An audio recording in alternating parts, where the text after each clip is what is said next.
नमस्कार बांधवांनो, आज आपण अखेरच्या श्वासापर्यंत शंभूराजांची साथ न सोडणारे हे कवी कलश कोण होते या संबंधीची सविस्तर माहिती या व्हिडिओच्या माध्यमातून जाणून घेणार आहोत। नमस्कार, मी ओंकार गावडे आणि तुमचं ओंकारचे गजल या यूट्यूब चॅनलवरती स्वागत आहे। कवी कलश हे मथुरेतील विद्वान व योद्धे ब्राह्मण घराण्यातील होते। छत्रपती शिवाजी महाराजांच्या बाळासह म्हणजे छत्रपती संभाजी महाराजांसोबत आग्र्याच्या कैदेत होते तेव्हा त्यांना भेटण्याकरिता दोन पंडित आले होते। एक होते कवींद्र परमानंद आणि दुसरे म्हणजे कवी कलश, जे अलाहाबादचे होते। ते राजांची कीर्ती ऐकून त्यांना खास भेटण्याकरिता आलेले। राजांनी त्या कैदेतून सुटायचे हे अगोदरच ठरवले होते, त्यासाठी त्यांनी कवी कलश परमानंद यांना राजांनी आणलेले हत्ती अश्व यापैकी काहीच आग्र्यात ठेवलेचे नसल्या कारणाने ते त्यांना भेट दिली असे औरंगजेबाला सांगून ते मथुरेकडे न्यायला सांगितले। आग्र्याहून सुटका झाल्यानंतर राजे आणि शंभूराजे हे जेव्हा मथुरेला कृष्णाजी पंत व केशव पंत यांच्या घरी मुक्काम केला, जे मोरोजी पंत पिंगळे यांचे मेव्हणे होते। लांबचा पल्ला असल्या कारणाने राजांनी आपल्या रुद्ररूपी शंभू बाळांना कृष्णाजी पंतांच्या निवासस्थानी काही दिवस राहा, आम्ही काही दिवसांनी तुम्हाला सुखरूप गडावर सैन्यानिशी आणू। त्यावेळी त्यांना कवी कलश सोबती होते। खूप दिवस शंभूराजे आणि कवी कलश एकत्र मथुरेला होते, त्यात त्यांची मैत्री जुळली आणि ही मैत्री इतिहासात आजही कोरली गेली।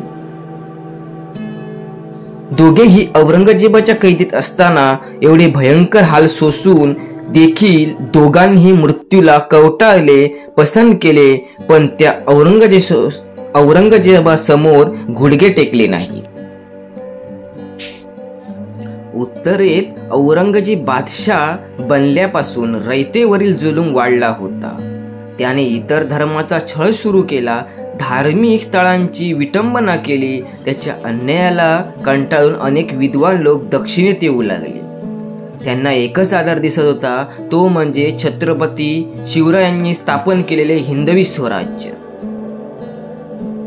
शिवरायांच्या राज्याभिषेकानंतर उत्तरेतून येणाऱ्यांचा ओघ सुरू झाला। छत्रपती शिवाजी महाराज विद्वत्तेचे भोक्ते होते, त्यांनी या साऱ्यांना आधार दिला होता। त्याच दरबारात कवी परमानंद होते। शिवाय उत्तरेच्या छत्रसाल राजांच्या दरबारातून आलेले कविभूषण हा देखील शिवकालीतील महत्वाचा कवी होता। याच काळात कवी कलश देखील उत्तरेतून महाराष्ट्रात आला असावा व त्यांची युवराज संभाजी महाराजांची भेट झाली। महासाहेब जिजाऊंच्या संस्कारात वाढलेले छत्रपती संभाजी महाराज रणनीतीमध्ये कुशल होतेच, मात्र त्या संस्कृत व फारसी भाषेच्याही अभ्यासाचा त्यांना गाडा होता। ते पंडित होते। त्यांनी बुधभूषण, नायिकाभेद, सातसदक, नखशिख असे ग्रंथ देखील लिहिले होते। काव्यशास्त्र विनोदांची त्यांना जाण होती। धर्मशास्त्रावर होणाऱ्या वादविवादांमध्ये ते सहभागी होते। साधारण 1686 साली शास्त्रीबारजी पोर्तुगालवरची मोहीम आटोपून रायगडावर परतलेल्या संभाजी महाराजांनी कवी कलशांना मूलमुख्तार पदाची जबाबदारी दिली। हे प्रशासनातील प्रमुख पद होते। संभाजी महाराज छोट्या मोठ्या गोष्टींमध्ये कवी कलशांचा सल्ला घेऊ लागले। त्यांना छंदोगामात्य ही पदवी बहाल केली। अष्टप्रधान मंडळाचे महत्त्व कमी झाले। कवी कलशांमुळे अन्नोजी दत्तो सारख्या अष्टप्रधानांचा जळफळाट होऊ लागला। त्यांच्याबद्दल अनेक अफवा पसरवण्यात सुरुवात याच काळात झाली। कवी कलश हा संभाजी महाराजांना गूढ विद्या शिकवतो, त्यांना मदिरेची सवय लावतो असे घाणेरडे आरोप सुरू करण्यात आले।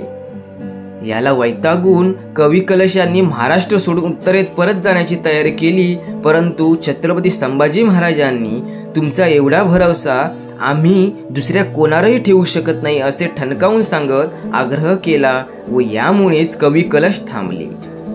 त्यांनी आपल्या कर्तव्यात कुठेही कुचराई देऊ दिली नाही. कविराज कलश मोठे पराक्रमी व रणनीतिकार देखील होते. त्यांनी संभाजी महाराजांच्या गैरहजेरीत शहाबुद्दीन खानचे रायगडावरील आक्रमण वेशीवरच मोडून काढले. याच कलशांवर राजांनी कुडाळ व डिचोलीचे बारूदखाने चालवण्याची जबाबदारी दिली होती. याच कलशांनी गणोजी शिर्केंच्या फितुरीनंतर पन्हाळा मुघलांच्या घशात घालण्याचा डाव केला होता तो हाणून पाडला.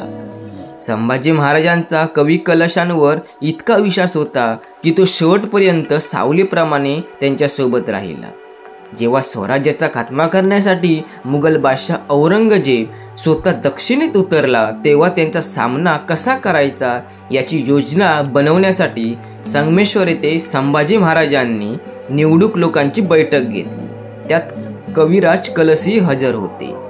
पण दुर्दैवाने औरंगजेब बादशाला ही बातमी कळाली व त्यांनी पन्हाळ्याजवळ असलेल्या मुकरब खानाला संभाजी राजांना पकडण्याच्या गुप्त मोहिमेवर पाठवले. त्यावेळी घात झाला. संगमेश्वर स्वराज्याचे छत्रपती शंभूराजे मुघलांच्या तावडीत सापडले. कवी कलश देखील संभाजी राजांसोबत होते. ते देखील लढता लढता छत्रपती संभाजी महाराजांच्या सोबत कैद झाले. मुकरब खानाने त्यांना बहादूरगडवरील औरंगजेबाच्या छावणीकडे नेले. औरंगजेबाने त्यांचा प्रचंड छळ केला. संभाजी महाराजांना धर्मांतर करून आपला मांडलिक होण्यासाठी राज्य करण्यास या कवीचा उपयोग होऊन असे बादशाला वाटत होते. त्याने कलशांना वेगवेगळी आमिष दिली पण कविराज बांधले नाही. संभाजी महाराजांसोबत त्यांचेही अतोनात हाल करण्यात आले. असं म्हणतात की या प्रसंगी कवी कलशांनी छत्रपती संभाजी महाराजांवर एक काव्य रचना केली आहे आणि साखळदंडाने बंदिस्त अशा अवस्थेत औरंगजेबासमोर ते म्हणूनही दाखवलं होतं. तो दिवस होता मार्च 1689 मध्ये संगमेश्वर येथे औरंगजेबाच्या हाताखालील मुघल सैन्याने राजे छत्रपती संभाजींसह कवी कलशांना पकडले आणि छळ करून ठार मारण्यात आले.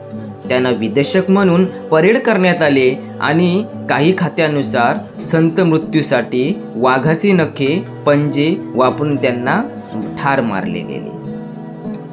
बांधवांनो, कवी कलश यांचे योगदान आपल्या इतिहासासाठी प्रचंड आहे हे तुम्हाला छावा या चित्रपटातून दिसूनच येत आहे. मित्रांनो, ही कथा जर तुम्हाला आवडली असेल तर नक्की चॅनलला एक लाईक, सबस्क्राईब आणि कमेंटद्वारे जय शंभूराजे लिहायला विसरू नका. धन्यवाद.